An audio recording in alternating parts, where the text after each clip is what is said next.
Утро на телеканале «Россия» продолжают «Вести Чувашия». В студии Дарья Паскарюк. Здравствуйте. На календаре понедельник, 6 июня.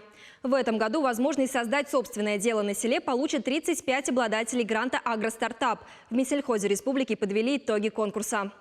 По сравнению с прошлым годом число участников, прошедших конкурсный отбор, увеличилось в 2,5 раза. По данным профильного ведомства, раньше на один грант приходилось около 6 претендентов. В нынешнем году – 2.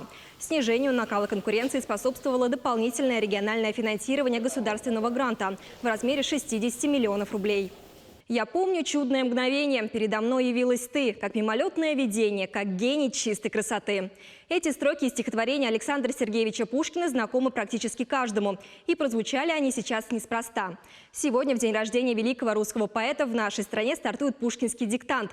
И столицей его проведения впервые за 8 лет существования международной акции стали Чебоксары.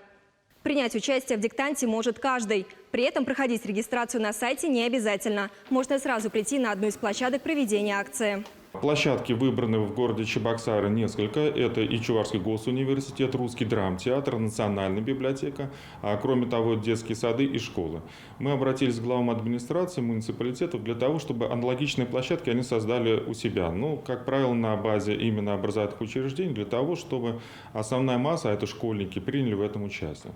Вопросы распределят по сложности и категориям. Дошкольники 1-2 класс, 3-4, 5-6, 7-8, 9-11 классы и взрослые базовый и профильный уровни. К слову, количество заданий также варьируется от возраста. В каждом тесте от 7 до 10 вопросов. На их выполнение дается 45 минут. После 2 лет перерыва этим летом в столице Чувашии пройдет долгожданный фестиваль фейерверков «Асамат».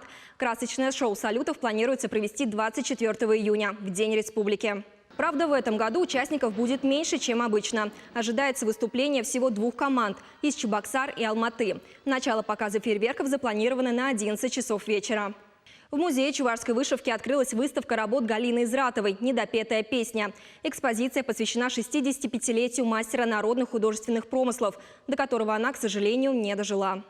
Работы Галины Изратовой созданы из разных материалов, и каждая неповторима. На выставке представлены не просто отдельные предметы, а настоящие сюжетные композиции, в которых явно виден интерес мастера к народным традициям.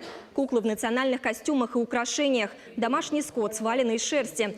Экспонаты рассказывают о праздниках и буднях чувашских деревень. А за стеклянной витриной расположилась коллекция старинных масков, сурпанов, яргачей и образцов пестреди.